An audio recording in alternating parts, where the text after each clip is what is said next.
నమస్కారం. డి న్యూస్కి స్వాగతం. ముందుగా వార్తల్లోని ముఖ్యాంశాలు.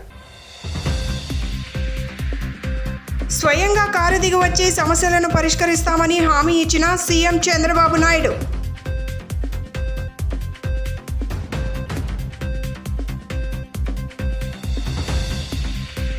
సాలిడ్ అండ్ లిక్విడ్ మేనేజ్మెంట్ పై అవగాహన పెంచుకోవాలని సూచించిన deputy CM Pawan Kalyan.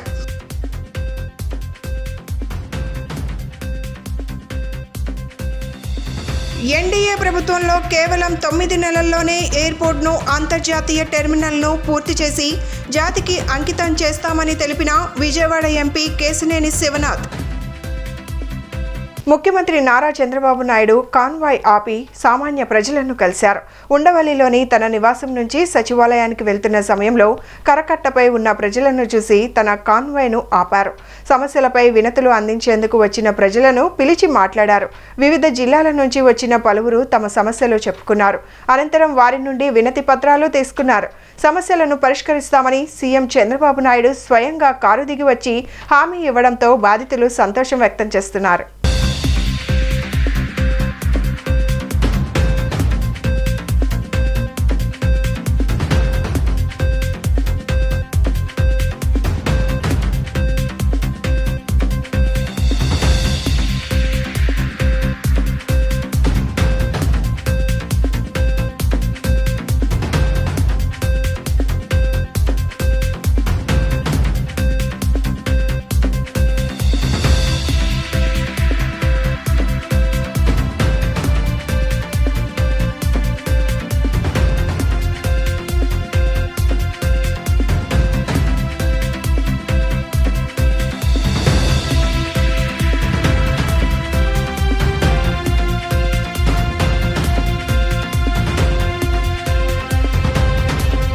Solid and liquid management అవగాహన పెంచుకోవాలని డిప్యూటీ సీఎం పవన్ కళ్యాణ్ సూచించారు.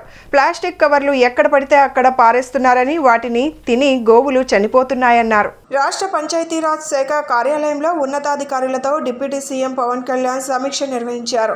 ఈ సందర్భంగా పవన్ మాట్లాడుతూ మన జీవితంలో చెత్త ఒక భాగంగా మారిందన్నారు. మన దేశంలో నదులు, సాంప్రదాయాలు, పూజలకు విలువ ఇస్తామని, కానీ నదుల సంరక్షణకు చర్యలు తీసుకోబోమన్నారు. పంట కాలువలను డంపింగ్ యార్డులుగా మారుస్తున్నారని ఆరోపించారు. పంచాయతీల ద్వారా మోటివేషన్ తీసుకువస్తాం. 101 గ్రామ పంచాయతీల్లో చెత్తతో 2600 కోట్లు ఆదాయం సమకూరింది. 2.5 లక్షల మందికి ఉపాధి అవకాశాలు వచ్చాయి. స్వచ్ఛాంధ్ర ద్వారా దీనిని ప్రజల్లోకి తీసుకెళ్తాం. ప్రజలంతా దీనిపై అవగాహన పెంచుకోవాలి. చెత్త ద్వారా వచ్చే సంపదను ఆయా కార్మికులకు కేటాయిస్తాం. బ్లీచింగ్ పౌడర్కే పంచాయతీల్లో డబ్బులు లేని పరిస్థితి. పంచాయతీకి నిధులు సమకూర్చే సవాల్ను స్వీకరించి ముందుకు సాగుతాం. గ్రామాల్లో రోడ్డు వెంట కొబ్బరి చెట్లు పెంచడం ద్వారా కొంత ఆదాయం సమకూర్చుకుంటాం. పంచాయతీలను అనేక కారణాలతో నిర్వీర్యం చేశారు. సమూలంగా ప్రక్షాళన జరగాలి. స్వయం సమృద్ధిగా పంచాయతీలు ఎదగాలి. అల్లావుద్దీన్ అద్భుత దీపంలా అన్ని పరిష్కారాలు ఒకేసారి అయిపోవు. ఈ ప్రాజెక్టును ముందు అమలు చేసి ఫలితాలు చూసి అన్ని చోట్ల అమలు చేస్తాం. దీనిని కమిట్మెంట్ ఉండే లీడర్షిప్ ఉంటేనే ఇది సాధ్యం. పిఠాపురంలో 54వ పంచాయతీల్లో మేము చేసేది చేయగా ఎస్ఆర్ఆలు ముందుకు వస్తే వారి సాయం తీసుకుంటామని పవన్ పేర్కొన్నారు. ఈ solid and liquid resource management concept గత మనందరికీ కూడా రోడ్ల మీద వెళ్తున్నప్పుడు చెత్త అనేది మన దైనందిక జీవితంలో ఒక భాగం అయిపోయింది. అదాన్ని తీలే. ఈరోజు మీకు ప్రజెంట్ చేసిన ఈ సినారీ మొదటిసారి కాదు. ఇది ప్రతిసారి ప్రతి ప్రభుత్వం ఒక ప్రయత్నం చేసేది. కాదు ఇది ప్రత్యేకించి మేము ఎందుకు దీన్ని కొంచెం కమిటెడ్గా తీసుకెళ్ళాలి అని అనుకుంటున్నాం అంటే, మన దేశం నదులకి, సాంప్రదాయాలకి చాలా విలువ ఇచ్చే దేశం ఇది. నీటి వనరులకి, నీరు కనిపిస్తే దాన్ని గంగాజలం అనుకుంటాం. ఏ మూల చిన్న బావి కనిపించినా దాంట్లో మంత్రోక్తం చేసి దాన్ని గంగాజలం అనుకుంటాం. మనం బేసిక్గా పంచభూతాల మీద మనకు చాలా గౌరవం ఇచ్చే సమాజం ఇది. కానీ దురదృష్టవశాత్తు అది పూజా పునస్కారాలకే అది పరిమితం అయిపోయింది. కానీ దైనందిక జీవితంలో ఇది రావట్లేదు. ఉదాహరణకి ఇందాక మీరు చూసిన విజువల్ ఒకటి, యనమదురు డ్రైన్ చూస్తే భీమవరం టౌన్లో చూస్తే అది ఒక 90 మీటర్లు ఉండే ఒక డ్రైన్. అది పంట కాలం. ఆ పంట కాలంలో దాదాపు ఇంక వేరే ఏమి లేక అందరూ దాన్ని ఒక డంపింగ్ యార్డ్గా వాడేశారు. అది కిలోమీటర్ లెక్కన ఉంటుంది. అందరూ అక్కడ వేసేయటం, అది ఏం చేస్తారు, మళ్ళీ వర్షాలు వచ్చేటప్పటికి అది మొత్తం వర్షాలు వస్తే కొట్టుకెళ్ళిపోయి మళ్ళీ సముద్రంలో కలిసిపోతూ ఉంది. అలాగే మనకి ప్లాస్టిక్ చెత్త ఎక్కడన్నా పడేస్తే కొన్ని ఇంకా ఇబ్బందిగా ఉంటుందని విజువల్స్ చూపించారు. లేటర్ మీరు శ్రీనివాసన్ గారి దగ్గర ఉంటాయి. ఈ ఆవులు కూడా ఈ ప్లాస్టిక్ కవర్లు తినేసి కడుపు నిండా దాదాపు 5 కేజీలు 25 కేజీలు కడుపులో ఉండిపోయినాయి. వాటికి దారుణంగా చచ్చిపోయి అలాంటి పరిస్థితులు కూడా ఉన్నాయి. ఎన్డీఏ ప్రభుత్వంలో కేవలం 9 నెలల్లోనే ఎయిర్పోర్ట్ను అంతర్జాతీయ టెర్మినల్ను పూర్తి చేసి జాతికి అంకితం చేస్తామని విజయవాడ ఎంపీ కేశినేని శివనాథ్ తెలిపారు. బీజేపీ అగ్ర నాయకులతో ముఖ్యమంత్రి చంద్రబాబు నాయుడు మాట్లాడి విమానాశ్రయాన్ని అంతర్జాతీయ స్థాయిలో అభివృద్ధి చేయడం జరుగుతుందని పేర్కొన్నారు. గత ప్రభుత్వం ఎయిర్పోర్ట్ను నిర్లక్ష్యం చేసిందని మండిపడ్డారు. విజయవాడ గన్నవరం అంతర్జాతీయ విమానాశ్రయంలో ఎయిర్పోర్ట్ అథారిటీ కమిటీ సభ్యులతో ఎంపీ కేశినేని శివనాథ్ సమీక్షా సమావేశం నిర్వహించారు. ఈ సమీక్షా సమావేశానికి ఎయిర్పోర్ట్ అథారిటీ సభ్యులతో పాటు గన్నవరం ఎమ్మెల్యే యార్లగడ్డ వెంకట్రావు పాల్గొన్నారు. ఈ సందర్భంగా ఎంపీ కేశినేని శివనాథ్ మాట్లాడుతూ గత ప్రభుత్వం 5 సంవత్సరాల అధికారుల నుండి ఎయిర్పోర్ట్ను అభివృద్ధి చేయలేకపోవడం చాలా దారుణమని మండిపడ్డారు. కేంద్ర విమానాశ్రయం శాఖ మంత్రి రామ్మోహన్ నాయుడుతో మాట్లాడి గన్నవరం ఎయిర్పోర్ట్ను అభివృద్ధికి తన వంతు కృషి చేస్తానని పేర్కొన్నారు. అభివృద్ధి పనుల్లో జాప్యం ఉంటే కాంట్రాక్టర్లను మార్చాలని తెలిపారు. రాష్ట్ర జీడీపీలో 35% వాటాను సమకూర్చే వ్యవసాయ అనుబంధ శాఖలను గత ప్రభుత్వం పూర్తిగా నిర్లక్ష్యం చేసిందని, ఆ శాఖలకు పూర్వ వైభవాన్ని తెచ్చేందుకు సాయశక్తులా కృషి చేస్తామని పశుసంవర్ధక, పాడి అభివృద్ధి మత్స్యశాఖ మంత్రి కింజరపు అచ్చెన్నాయుడు తెలిపారు. ఈ నెల 23 నుంచి రాష్ట్ర వ్యాప్తంగా పొలం పిలుస్తుంది కార్యక్రమాన్ని నిర్వహిస్తున్నామన్నారు. రాష్ట్ర వ్యవసాయ, సహకార, మార్కెటింగ్, పశుసంవర్ధక, పాడి అభివృద్ధి మరియు మత్స్యశాఖ మంత్రిగా కింజరావు అచ్చెన్నాయుడు బాధ్యతలు స్వీకరించారు. రాష్ట్ర సచివాలయం 4వ బ్లాక్లో ఆయనకు కేటాయించిన ఛాంబర్లో వేద పండితుల మంత్రోచ్చారణలు, ఆశీర్వచనాలు మధ్య పూజా కార్యక్రమం అనంతరం మంత్రిగా ఆయన బాధ్యతలు చేపట్టారు. ఈ సందర్భంగా ఆయన మాట్లాడుతూ ఖరీఫ్లో 4 మాసాలు, రబీలో 4 మాసాల పాటు పొలం బడి కార్యక్రమాన్ని నిర్వహించేందుకు ప్రణాళికలు రూపొందిస్తున్నామన్నారు. రైతులందరికీ వ్యవసాయ యాంత్రికీకరణ పరికరాలను పంపిణీ చేసేందుకు చర్యలు తీసుకుంటున్నామన్నారు. మత్స్యకారులకు జీవనాధారమైన చేపల చెరువులను గత ప్రభుత్వం లాక్కునేందుకు జీవో నెంబర్ 217 జారీ చేసిందని, ఆ జీవోను కూడా రద్దు చేస్తూ నేడు సంతకం చేయడం జరిగిందన్నారు. మత్స్యకారులకు ప్రభుత్వం అందజేసే డీజిల్ సబ్సిడీని గత ప్రభుత్వం నిలిపివేసిందని, ఆ రాయితీని మళ్లీ కొనసాగిస్తూ రాష్ట్ర ముఖ్యమంత్రి 10 కోట్లు మంజూరు చేయడం జరిగిందని తెలిపారు. పాడి పరిశ్రమ అభివృద్ధికి, పశువుల ఆరోగ్య పరిరక్షణకు డీ వార్మింగ్ క్యాంపులను రేపటి నుంచి నిర్వహిస్తున్నామన్నారు. అసలు రాష్ట్రంలో ఎన్ని పశువులు ఉన్నాయని వివరాలు తెలుసుకునేందుకు పశు గణనాంక కార్యక్రమాన్ని చేపడుతున్నామన్నారు.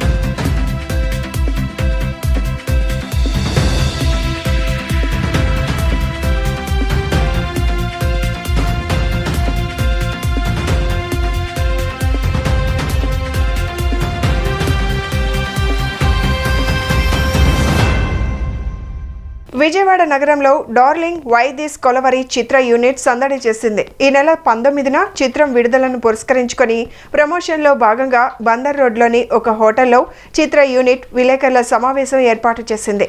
ఈ సమావేశంలో హీరో ప్రియదర్శి మాట్లాడుతూ దర్శకుడు అశ్విన్ రామ్ చెప్పిన కథ విన్న వెంటనే చిత్రంలో హీరోగా నటించడానికి ఒప్పుకున్నట్లు తెలిపారు. భార్యాభర్తల మధ్య జరిగే గొడవను దర్శకుడు ఒక వినోదాత్మక చిత్రంగా మలిచారని తెలిపారు. కుటుంబ సమేతంగా ఈ చిత్రాన్ని చూడవచ్చని, ఏ విధమైన అసభ్యకరమైన సన్నివేశాలు చిత్రంలో ఉండవని స్పష్టం చేశారు. హీరోయిన్ నభా నటేష్ నటించి ఆనంది పాత్ర ప్రేక్షకులకు ఖచ్చితంగా ఆకట్టుకుంటుందని తెలిపారు. ఈ నెల 19వ తేదీన చిత్రం విడుదల అవుతుందని, ప్రేక్షకులు ఈ చిత్రాన్ని వీక్షించి తమను ఆదరించాలని ఆయన కోరారు. ప్రముఖ దర్శకుడు ఇంద్రకంటి మోహనకృష్ణ దర్శకత్వంలో నటించిన సంబంధించిన చిత్రం కూడా త్వరలో విడుదల కానుంది అని ఆయన వివరించారు. అనంతరం హీరోయిన్ నభా నటేష్ మాట్లాడుతూ ఈ చిత్రంలో తాను మతిమరుపు పాత్రలో నటించడంతో పాటు గయ్యాలి భార్యగా హీరో ప్రియదర్శినిని ఆట పట్టించే సన్నివేశాలు ప్రేక్షకులను అలరిస్తాయని పేర్కొన్నారు. తదనంతరం దర్శకుడు అశ్విన్ రామ్ మాట్లాడుతూ తాను తమిళ్లో నిర్మించిన 2 చిత్రాలు విజయవంతమయ్యాయని, తెలుగులో మొట్టమొదటిసారిగా hero ప్రియదర్శితో darling why this Kolaveri చిత్రాన్ని నిర్మించినట్లు చెప్పారు. ఈ చిత్రం తప్పక విజయవంతం అవుతుందని ఆయన ఆకాంక్షించారు. విలేకరుల సమావేశంలో హాస్య నటులు కృష్ణతేజ, విష్ణు పాల్గొన్నారు. ప్రాంత పాత్రికేయ సోదరులందరికీ నమస్కారం. నా తరఫున అలాగే మా డార్లింగ్ టీం తరఫున అందరికీ మా ప్రత్యేక అభినందనలు, అలాగే మా ధన్యవాదాలు. మీరు అందరి వాళ్ళు వచ్చి మా డార్లింగ్ సినిమా గురించి వినడానికి, మా సినిమా గురించి మరిన్ని విశేషాలు మేము చెప్పడానికి మాకు అవకాశం ఇచ్చినందుకు ముందుగా దానికి మీ అందరికీ ధన్యవాదాలు. సో ఒక వారం క్రితం మా చిత్రానికి సంబంధించిన ట్రైలర్ రిలీజ్ అయింది. దాదాపు 3 మిలియన్ వ్యూస్ వచ్చినాయి. అంటే ఇంకా వస్తున్నాయి అనుకోండి, అది వేరే విషయం. ఇంకో ఈ వారం రోజుల్లోనే మేము ఖల్లాసే అని మొదటగా, తర్వాత రాహి అని ఒక పాట రిలీజ్ చేసాం. 2 పాటలు రిలీజ్ చేసాం. ఇవాళ 4 మన గుంటూరులో ఉన్న విజ్ఞాన్ యూనివర్సిటీకి వెళ్ళి అక్కడ మేము సున్ చలి అని ఇంకో మూడో పాట విడుదల చేస్తున్నాం. సో హైదరాబాద్ అంతటా మాకైతే అద్భుతమైన రెస్పాన్స్ ఉంది. అలాగే తెలుగు రాష్ట్రాల్లో ముఖ్యంగా విజయవాడ, తర్వాత వైజాగ్, ఈ పరిసర ప్రాంతాల్లో ఉన్న రాజమండ్రి, ఇలా ఇవన్నీ కవర్ చేసి ఇక్కడున్న సినిమా ఫ్యాన్స్ అందరినీ కలిసి మా సినిమా గురించి ప్రచారం చేసి మిమ్మల్ని అందరినీ థియేటర్స్కి రావాల్సిందిగా కోరుకోవాలని మేమందరం మళ్ళీ ఇక్కడికి వచ్చాం. ఈ చిత్రంలో నేను, నభా ముఖ్య పాత్రలు పోషిస్తున్నాం. అలాగే నాకు 2 స్నేహితులు బయట ఈ సినిమాలో కూడా, కృష్ణతేజ అలాగే విష్ణు. ఈ చిత్రానికి దర్శకుడు శ్రీ అశ్విన్ రామ్. ఇతను తమిళంలో అన్బరివు అనే ఒక సినిమా చేశారు. అక్కడ చాలా పెద్ద విజయం సాధించి నాకు గత 5-6 ఏళ్ళుగా నాకు పరిచయం ఆయన. ముందుగా thank you for waiting for us. Vijayawada ఎప్పుడు వచ్చినప్పుడు చాలా మంచిగా అనిపిస్తుంది. నేను చాలాసారి వచ్చాను అనుకున్నా ఇస్మార్ట్ శంకర్ టైంలో, తర్వాత చాలా స్టోర్ లాంచ్కి వచ్చాను. అవునా, చూసారా? డార్లింగ్ జూలై 19th వస్తుంది. చాలా మంచి ఎంటర్టైన్మెంట్, ఫన్, ఫ్యామిలీ, లవ్ అంతా ఉంటుంది. ట్రైలర్ చూసారనుకున్నా. I think you guys enjoyed it.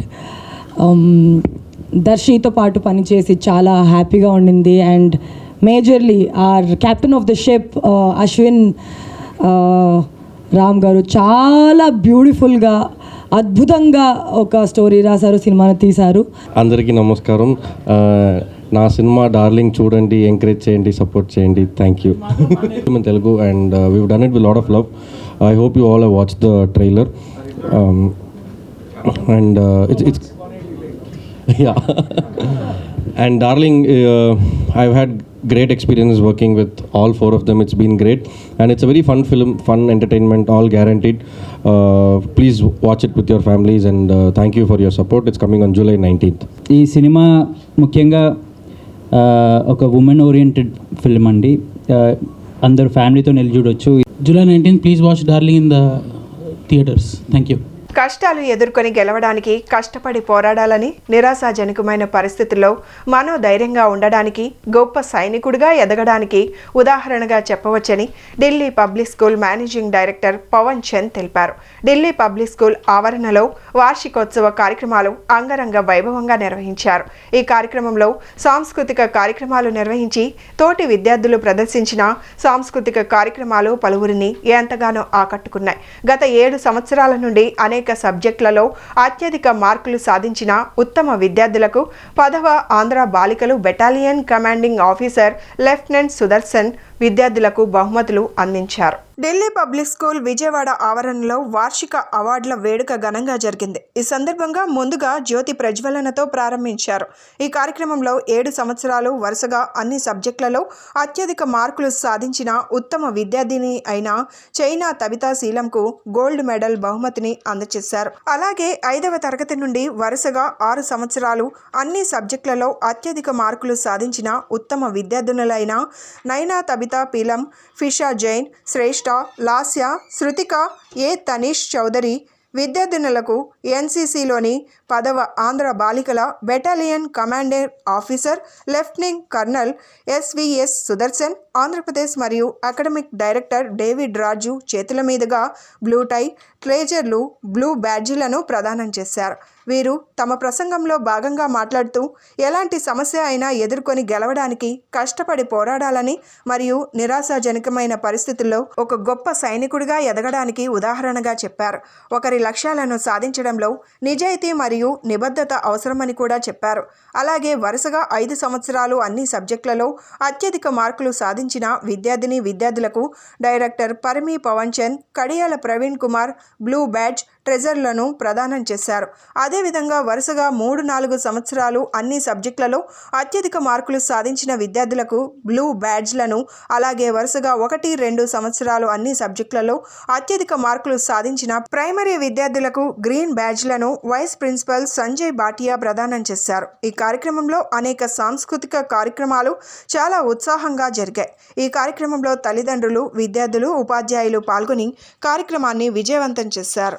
नमोस्तुते दीपज्योतिर्परनः दीपज्योतिर्परनादनः दीपो हरतु दीपनमोस्तुते पलुके बंगारमयना ओ Dandapani पलुके बंगारमयना. I invite our academic director, Mr. David Raj sir, to share his thoughts and vision with us.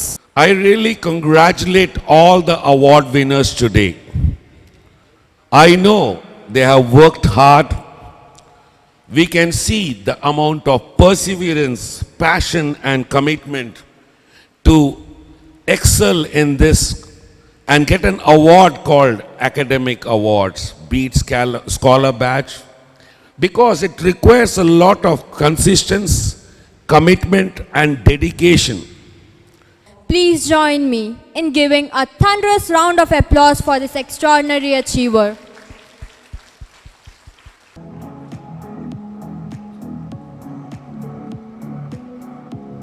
The safety, honor and welfare of your country comes first, always and every time.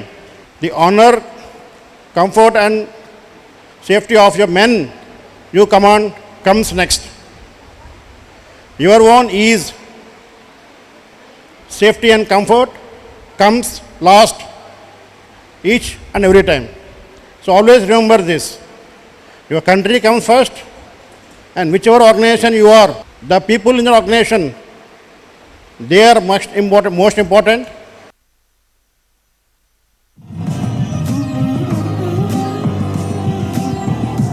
Andhra Pradesh ముఖ్యమంత్రి Chandrababu నాయుడుపై APCC అధ్యక్షురాలు YS Sharmila Reddy తీవ్ర విమర్శలు గుప్పించారు.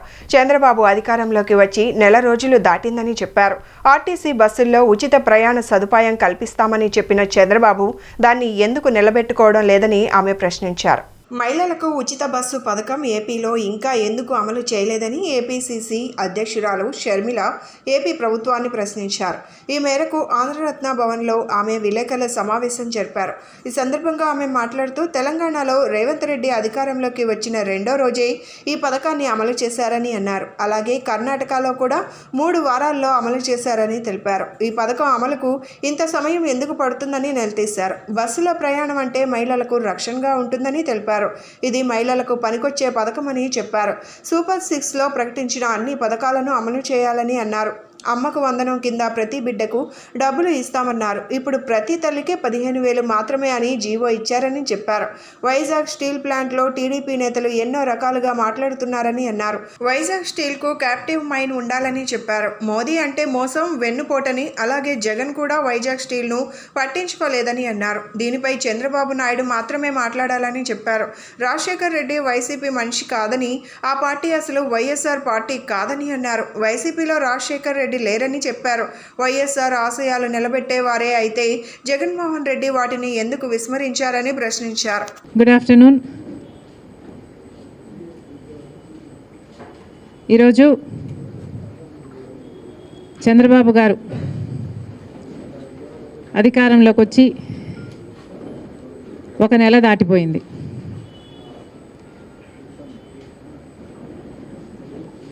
చంద్రబాబు గారు కూటమి కలిపి చేసిన వాగ్దానాలు ఎన్నో ఉన్నాయి. అందులో భాగంగా సూపర్ 6లో భాగంగా చంద్రబాబు గారు చేసిన వాగ్దానం మహిళలకు ఆర్టీసీ బస్సులలో ఫ్రీగా ప్రయాణం చేసే వెసులుబాటు. మరి చంద్రబాబు గారు నెల రోజులైనా ఈ చిన్న వాగ్దానాన్ని ఎందుకు నిలబెట్టుకోవడం లేదో సమాధానం చెప్పాల్సిన అవసరం ఉంది. ఎందుకంటే సూపర్ 6లో భాగంగా చంద్రబాబు గారు మహిళల కోసం చేసిన ఈ వాగ్దానం చాలా ప్రాముఖ్యమైంది. ఇది మంచి పథకం కాబట్టే అటు తెలంగాణలో ఇటు కర్ణాటకలో అమలు చేసిన ఈ పథకాన్ని చంద్రబాబు గారు కూడా సూపర్ 6లో భాగంగా చేర్చడం జరిగింది. శ్రీ అమ్మవారి దర్శనార్థం ఆలయానికి కుటుంబ సభ్యులతో కలిసి విచ్చేసిన గౌరవనీయులైన మధ్యప్రదేశ్ రాష్ట్ర హైకోర్టు న్యాయమూర్తి జస్టిస్ డి వెంకటరమణకు ఆలయ మర్యాదలతో స్వాగతం పలికారు. శ్రీ అమ్మవారి దర్శనం కల్పించిన ఆలయ కార్యనిర్వహణాధికారి కెఎస్ రామారావు ఆలయ వేద పండితులచే వేదాశీర్వచనం కల్పించి అమ్మవారి ప్రసాదాలు శేషవస్త్రం చిత్రపటమును ఆలయ ఈవో అందజేయడం జరిగింది.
భవానీ ఐలాండ్ టూరిజం కార్పొరేషన్ అవుట్సోర్సింగ్లో పనిచేసే ఉద్యోగస్తులను అకారణంగా ఉద్యోగాల నుంచి తొలగించిన అధికారులపై సమగ్ర విచారణ చేసి మరలా తమకు ఉద్యోగ అవకాశాలు కల్పించాలని Bhavani island tourism corporation outsourcing బాధిత ఉద్యోగస్తులు మేనేజ్మెంట్ను డిమాండ్ చేశారు.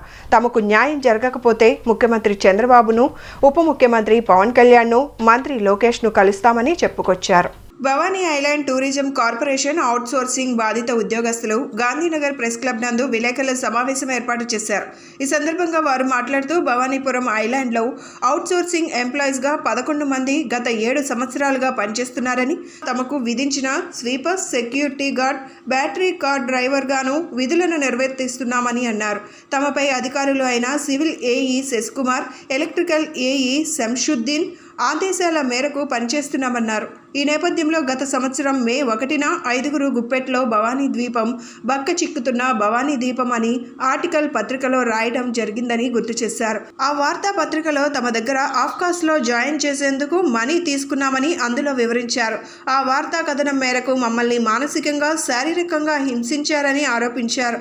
తమకు తెలియకుండా జనరల్ మేనేజర్ తమ చేత గత సంవత్సరం డిసెంబర్ 11న తెల్ల కాగితాల మీద సంతకాలు పెట్టించి తప్పు చేశావని ముద్ర వేసి తమను విధుల విధుల్లో నుంచి తొలగించడం జరిగిందని ఆవేదన వ్యక్తం చేశారు. కాంట్రాక్ట్ ఉద్యోగుల్ని, ఉన్నతాధికారుల్ని కాపాడేందుకు మాలాంటి చిన్న ఉద్యోగస్తులను బలి చేయడం జరిగిందని చెప్పారు. సమగ్ర విచారణ జరిపి అధికారులు తమకు న్యాయం చేయాలని కోరారు. తమకు న్యాయం జరగని ఎడల ముఖ్యమంత్రి చంద్రబాబు నాయుడు, పవన్ కళ్యాణ్, నారా లోకేష్లను కలుస్తామని అన్నారు. ఈ సమావేశంలో కత్తిరశెట్టి అనిల్ కుమార్, పి రవీంద్ర, ఎన్ రాజ్యలక్ష్మి, ఎం శ్రీనివాసరావు, సుబ్రహ్మణ్యం, తిరుమలరావు తదితరులు పాల్గొన్నారు. సంస్థ అయినటువంటి భవానీ ద్వీపంలో మా నాన్నగారు 7 సంవత్సరాల నుండి అందులో ఉద్యోగం చేస్తున్నారు. ఆయన నిర్వహిస్తున్న బ్యాటరీ కార్ డ్రైవర్గా, టికెట్ కలెక్టర్గా, స్వీపర్గా, అనేక సెక్యూరిటీ గార్డ్గా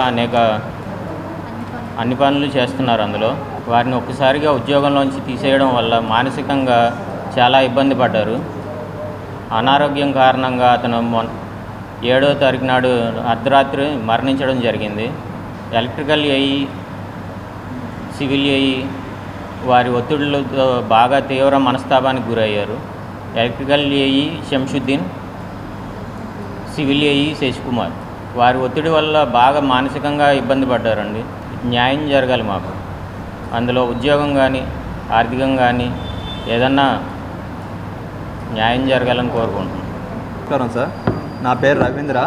నేను భవానీ ఐలాండ్లో బ్యాటరీ కార్గా డ్రైవర్గా విధులు నిర్వహించేవాడిని.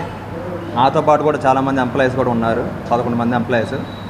మా అందరిని కూడా డిసెంబర్లో 18వ తారీఖున అందరినీ తీసేయడం జరిగింది. అది కూడా ఏంటంటే ఈ పేపర్లో వచ్చినటువంటి ఆర్టికల్ చూసి కాంట్రాక్ట్ ఏఈలైన శశికుమార్, శంషుద్దీన్ వీళ్ళు ఇందులో వివరంగా వాళ్ళు చేసే అక్రమ అరాచకాలు మొత్తం కూడా బయటపడడం జరిగింది. సో దీని మీద కక్షపూరితంగా మేమే ఈ సమాచారం లీక్ చేసుకొని వాళ్ళు భావించి మా మీద కక్షపూరితంగా 18/12/2023 సంవత్సరంలో తొలగించడం జరిగింది. దాంతో మేమందరం కొంతమంది కోర్టు దగ్గర కేసు వేయడం కూడా జరిగింది, పోలీస్ స్టేషన్ దగ్గర కూడా వెళ్ళడం జరిగింది. అనేక రకాలుగా మా దారుల్లో మేము చూడడం కూడా జరిగిందనమాట. కానీ వీళ్ళ నాన్నగారు ఎవరైతే ఉన్నారో కత్తిరశెట్టి రవిబాబు గారు, ఆయన కూడా భవానీ ఐలాండ్లో ఆయన సెక్యూరిటీ విధులు నిర్వహించిన అనేక విధుల్లో కూడా ఆయన పాలు పంచుకోవడం జరిగిందనమాట. అంటే ఏఈ శంషుద్దీన్, శశికుమార్ ఆదేశాల మేరకు వేరే వేరే విధులు కూడా నిర్వర్తిస్తూ ఉంటాడు.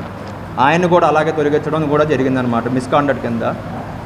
సో ఆయన ఆ రకంగా అంటే జాబ్ పోయిన కాంచి మానసికంగా ఇబ్బంది పడుతూ మరియు శారీరకంగా అంటే ఎక్కడికి వెళ్ళినా సరే దొంగ అని ముద్ర పడడంతో ఎక్కడ పని దొరకపోవడంతో తీవ్ర ఒత్తిడికి గురయ్యి ఆయన మొన్న మరణించడం జరిగిందనమాట. ప్రభుత్వ ఆసుపత్రి వైద్యులు తమకు రక్షణ కల్పించాలని నిరసనకు దిగారు. రోగి బంధువులు అకారణంగా ఒక వైద్యునిపై దౌర్జన్యం చేశారని వారు ఆరోపించారు. వైద్యులకు రక్షణ కల్పించే విధంగా రాష్ట్ర ప్రభుత్వం చట్టం చేయాల్సిన అవసరం ఎంతైనా ఉందన్నారు. విజయవాడ ప్రభుత్వ ఆసుపత్రిలో వైద్యునిపై రోగి తరపు బంధువులు దాడికి పాల్పడటాన్ని నిరసిస్తూ వైద్యులు ఆందోళనకు దిగారు. ఈ సందర్భంగా వారు మాట్లాడుతూ వైద్య సేవలు అందించే డాక్టర్లపై దాడులకు పాల్పడడం ఎంతవరకు న్యాయసమ్మతమని వారు ప్రశ్నించారు. ప్రభుత్వ వైద్యులకు రాష్ట్ర ప్రభుత్వం తక్షణమే రక్షణ కల్పించాలని వారు డిమాండ్ చేశారు. భవిష్యత్తులో ఇలాంటి సంఘటనలు పునరావృతం కాకుండా సంబంధిత అధికారులు చర్యలు తీసుకోవాలని వైద్యులు డిమాండ్ చేశారు. వైద్యులకు రక్షణ కల్పించే విధంగా రాష్ట్ర ప్రభుత్వం చట్టం చేయవలసిన అవసరం ఎంతైనా ఉందన్నారు. సంబంధిత అధికారులు తక్షణమే స్పందించి దాడికి పాల్పడిన వ్యక్తులపై చర్యలు చేపడితే భవిష్యత్తులో ఇలాంటి సంఘటనలు పునరావృతం కాకుండా ఉంటాయన్నారు. ఎఫ్ఐఆర్లో ఏమని చేశారు, ఎఫ్ఐఆర్ అసలు ఫైల్ అయ్యిందా, అయితే ఏం చేశారు, ఏం సెక్షన్స్ పెట్టారు అండ్ ఏ విధంగా ప్రొసీడ్ అవుతున్నారు, అదొకటి మాకు పోలీసుల తరపున కావాలి. అండ్ ఇంకొకటి అడ్మినిస్ట్రేషన్ పరంగా మేము చాలాసార్లు ఇష్యూస్ జరిగినాయి. ప్రీవియస్గా 6 నెలల క్రితం ఒక ఫీమేల్ ఇంటర్ని రేప్ చేస్తాను, పేషెంట్ కానీ డెత్ అయితే రేప్ చేస్తానని ఒక తాగేసి వచ్చిన వ్యక్తి నిన్న జరిగిన గొడవలో ఒక 4 తాగేసి వచ్చారు. 20 మంది 25 మంది తాగేసేసి ఐసీయూలోకి మేము డ్యూటీలు చేస్తున్నప్పుడు అలా ఎంతమంది ఎట్లా వస్తున్నారు ముందు, దానికి ఎవరు బయట సెక్యూరిటీ కానీ ఏది ఆన్సర్ చేయడానికి లేదు. నెక్స్ట్ ప్రీవియస్గా ఒక గొడవ జరిగింది, దానికి ఎఫ్ఐఆర్ ఫైల్ అయింది. మార్చవరం పిఎస్లోనే ఎఫ్ఐఆర్ ఫైల్ అయింది. దానికి సంబంధించిన కేసు డీటెయిల్స్ కానీ ఏమైందో ఏమీ తెలియదు. Completely compromise. ప్రతి దాంట్లో ఏంటంటే కాంప్రమైజ్ చేసుకుంటూ పోతున్నారు. బికాస్ మేము స్టూడెంట్స్ ఇక్కడ అండ్ మోర్ ఓవర్ మేము ఇక్కడ నేషనల్ వైడ్ 5,000 ర్యాంక్ వచ్చి మెరిట్ స్కాలర్స్ ఇక్కడికి వచ్చిన వాళ్ళంతా. ఇట్లా ఉన్నప్పుడు మేము ఏంటి మినిమం సెక్యూరిటీ మేము ఆశిస్తాం. ఆ సెక్యూరిటీ కూడా యూజ్ చేసుకోకుండా మేము ఏమైనా కంప్లైంట్ ఇవ్వడానికి వెళ్తే తిరిగి మా మీదే మా మీదే మీరు ఉండాల్సింది ఇక్కడే అన్నట్లుగా మాట్లాడుతుంటే మేము ఎలా చేస్తాం? భద్రత రావాలి సార్. నిన్నటి నుంచి జరిగిన ఇన్సిడెంట్స్కి ఒక్క ఎఫ్ఐఆర్ కూడా అయినట్టు లేదు, ప్రూఫ్ లేదు. తాగేసిన వాళ్ళందరి దగ్గర ఒక్క బ్లడ్ శాంపుల్ తీయలేదు, ఏమీ జరగలేదు. మాకు ఇంకా అదే డేంజర్ ఉంది, అదే వార్నింగ్ సైన్స్ వస్తున్నాయి. మాకైతే ప్రొటెక్షన్ అయితే లేదు. ఫస్ట్ థింగ్ నిన్న జరిగిన ఇన్సిడెంట్స్ గురించి మాట్లాడుకుందాం. దానికైతే ఎఫ్ఐఆర్ ఇంకా ఏ రెస్పాన్స్ లేదు, ఎటు నుంచి అడ్మినిస్ట్రేటివ్ నుంచి లేదు, మళ్ళా మన పోలీసుల నుంచి కూడా ఏమీ రాలేదు ప్రస్తుతానికైతే. మాకైతే ఏమీ రాలేదు. అర్థమైందా? ఫస్ట్ డిమాండ్ అది కూడా మెట్టవల్ల. నిన్న మళ్ళీ సూపరింటెండెంట్తో ఆల్రెడీ 4 గంటలు డిస్కషన్ జరిగింది. ఒక్క విషయం కూడా ఆయన సంతకం పెట్టలేదు. మేము కోరిన డిమాండ్స్ అన్నీ ఒక్కటి కూడా సంతకం పెట్టలేదు. నీట్గా అట్లా తీసుకొని నేను చెయ్యను అని మొహం మీద అనేశారు. టెండర్ తెలిసిన వాళ్ళు 25 మెంబర్స్ ఎలా వస్తారు అసలు చెప్పండి? నేను పేషెంట్ ప్రోగ్నోసిస్ చెప్తున్నాను, పేషెంట్ కండిషన్ బాగాలేదు చూద్దామని వెళ్తున్నప్పుడు పేషెంట్ కార్డియక్ అరెస్ట్ అయ్యాడు. సరే కార్డియక్ అరెస్ట్ అయ్యాడు, నేను పల్స్ చూద్దామని పల్స్ పట్టుకుంటే నన్ను పక్కన తోసేసి నన్ను సిపిఆర్ కూడా చేయనివ్వలేదు. నేను సిపిఆర్ చేద్దాం అనుకున్న లోపల వెనకాల చూస్తే 25 మంది ఉన్నారు, అరుచుకుంటూ వచ్చారు.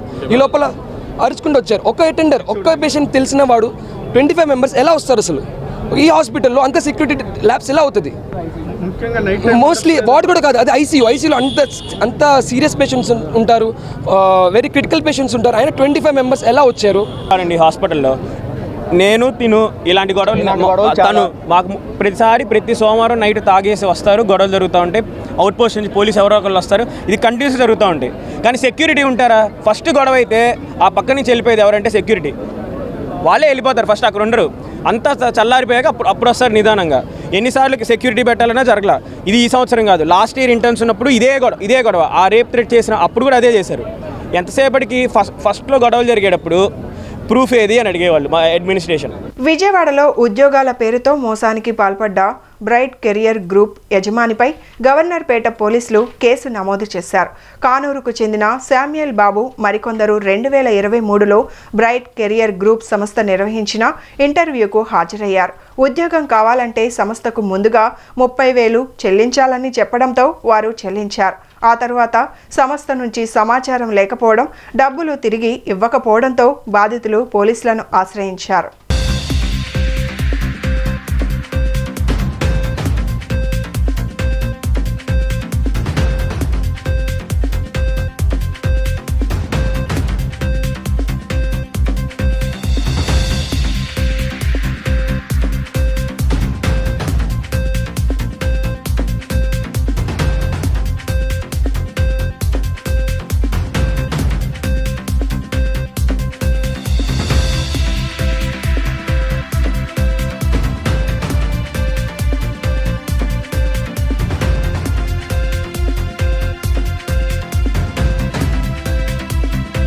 అల్ట్రాటెక్ ప్రమాద ఘటనపై సిట్టింగ్ జడ్జితో విచారణ జరిపించి బాధితులకు న్యాయం చేయాలని సిపిఐ ఎన్టీఆర్ జిల్లా కార్యదర్శి దోనేపూడి శంకర్ కోరారు. పరిశ్రమలలో ప్రమాదాలు నివారించాలని, కాలుష్య నివారణకు చర్యలు చేపట్టాలని ప్రభుత్వాన్ని డిమాండ్ చేశారు. గాంధీనగర్ ప్రెస్ క్లబ్లో జగ్గయ్యపేట మండలం బూదవాడ గ్రామం అల్ట్రాటెక్ సిమెంట్ కర్మాగారం ప్రమాద బాధితుల కుటుంబాలకు మద్దతుగా సిపిఐ ఎన్టీఆర్ జిల్లా సమితి ఆధ్వర్యంలో రౌండ్ టేబుల్ సమావేశం జరిగింది. ఈ రౌండ్ టేబుల్ సమావేశానికి సిపిఐ ఎన్టీఆర్ జిల్లా కార్యదర్శి దోనేపూడి శంకర్ అధ్యక్షత వహించారు. ఈ రౌండ్ టేబుల్ సమావేశానికి స్థానిక బాధితుల కుటుంబాలు, అనేక రాజకీయ పార్టీలు, ప్రజా సంఘాల నేతలు పాల్గొని ప్రసంగించారు. ఈ సందర్భంగా వక్తలు మాట్లాడుతూ అల్ట్రాటెక్ బాయిలర్ ప్రమాద ఘటనపై ఇంతవరకు వాస్తవాలను ప్రభుత్వం ఎందుకు బహిర్గతం చేయలేదన్నారు. ఇప్పటికైనా అన్ని పార్టీలతో, అన్ని సంఘాలతో, ప్రభుత్వ అధికారులతో కలుపుకొని నిజ నిర్ధారణ కమిటీ వేయాలన్నారు. సిట్టింగ్ జడ్జితో న్యాయ విచారణ జరిపించి పరిశ్రమ యాజమాన్యంపై క్రిమినల్ కేసులు బనాయించాలన్నారు. వరుస వెంబడి ప్రమాదాలు జరుగుతున్నటువంటి నేపథ్యంలో నిన్న అల్ట్రాటెక్ సిమెంట్, నేడు పీటీపీఎస్లో ప్రమాదాలు. కాబట్టి వరుస వెంబడి ప్రమాదాలు సాగుతుంటే ఇటు ఫ్యాక్టరీ యాజమాన్యాలు కానీ, ప్రభుత్వాలు కానీ, కార్పొరేట్ సంస్థలు కానీ నిమ్మకు నీరెత్తినట్లు కూర్చున్నటువంటి పరిస్థితి కనపడుతుంది. తాము చేయవలసినటువంటి కర్తవ్యాన్ని, సేఫ్టీ మెథడ్స్ ఏవైతే ఉన్నాయో వాటిని అమలు చేయకుండా కార్మికుల్ని కట్టు బానిసలుగా చూసినటువంటి పరిస్థితి వల్ల అల్ట్రాటెక్ యాజమాన్యం ఉన్నది. బూదవాడ గ్రామానికి అభివృద్ధికి కావాల్సినటువంటి నిధుల్ని, కోట్ల రూపాయల నిధులు ఏమైపోయినాయో తెలీదు. కైంకర్యం చేశారు, ఎవరు కైంకర్యం చేశారో వాళ్ళు బహిర్గతం చేయాలి. అలాగే ఫ్యాక్టరీకి సంబంధించినటువంటి పర్యావరణం కానీ, లేదా అక్కడ ఉన్నటువంటి సేఫ్టీ మెథడ్స్ ఏమైతే ఉన్నాయో ఆ సేఫ్టీ మెథడ్స్ కార్మికులు కొద్ది రోజులుగా చెప్తున్నా కూడా యాజమాన్య నిర్లక్ష్యం ఇవన్నీ కూడా పెద్ద ఎత్తున కలిసి వాళ్ళ 16 మంది క్షతగాత్రులయ్యారు. బూడిదైపోయినటువంటి పరిస్థితి ఒళ్ళంతా కూడా 3 చనిపోయారు. స్వామి నాయక్, అర్జున్, అలాగే ఆవుల వెంకటేష్ నాయక్ ముగ్గురు కూడా చనిపోవడం జరిగింది. వారి ముగ్గురికి కూడా ఈ సందర్భంగా మీడియా తరపున సంతాపాన్ని తెలియజేస్తున్నాం. తక్షణమే ప్రభుత్వం ఇవాళ మినిస్టర్ గారి కోసం ప్రయత్నం చేశాం. ఆయన ఫోన్ ఆపి కూర్చున్నాడు. కాబట్టి దేనికైనా కార్మిక మంత్రి అంటే అల్ట్రాటెక్ యాజమాన్యం తొత్తుగా మారాడని నేను అడుగుతున్నాను. కాబట్టి ఫోన్లు ఎందుకు నంబర్లు ఇచ్చారు మీరు? పబ్లిక్గా ఫోన్ చేయమని. పిఐ ఎవరో తెలియదు. కార్మిక శాఖ మంత్రి యొక్క నిర్లక్ష్యాన్ని కూడా ఈ సందర్భంగా చూసుకొస్తున్నాం. కృష్ణా జిల్లా కలెక్టర్కి రిప్రజెంటేషన్స్ ఇచ్చాము. అల్ట్రాటెక్లో జరిగిన ఘటనలో భాగంగా ఈ రోజున 16 మంది బాధితులుగా మారారు. దానిలో మరి 3 ఇప్పటికే చనిపోవడం జరిగింది. ఇంకా 2-3 పరిస్థితి కూడా చాలా ప్రమాదకరంగా ఉంది. దీనిలో భాగంగా మొత్తం ఈ మృతులైన వారికి ₹1,00,00,000 ఎక్స్గ్రేషియా తప్పక ప్రకటించాలి. అదేవిధంగా మృత్యుతో పోరాడుతున్న వారికి కూడా ₹1,00,00,000 ఇవ్వాల్సిందే ప్రభుత్వం ప్లస్ యాజమాన్యం.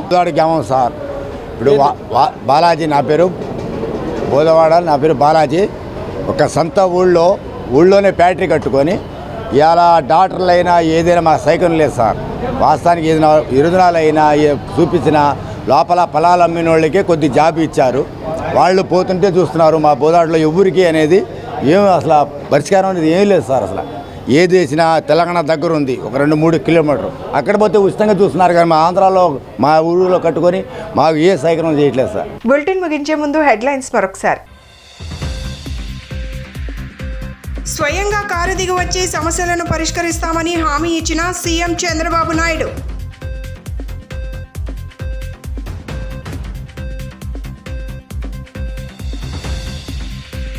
సాలిడ్ అండ్ లిక్విడ్ మేనేజ్మెంట్ పై అవగాహన పెంచుకోవాలని సూచించిన డిప్యూటీ సీఎం పవన్ కళ్యాణ్.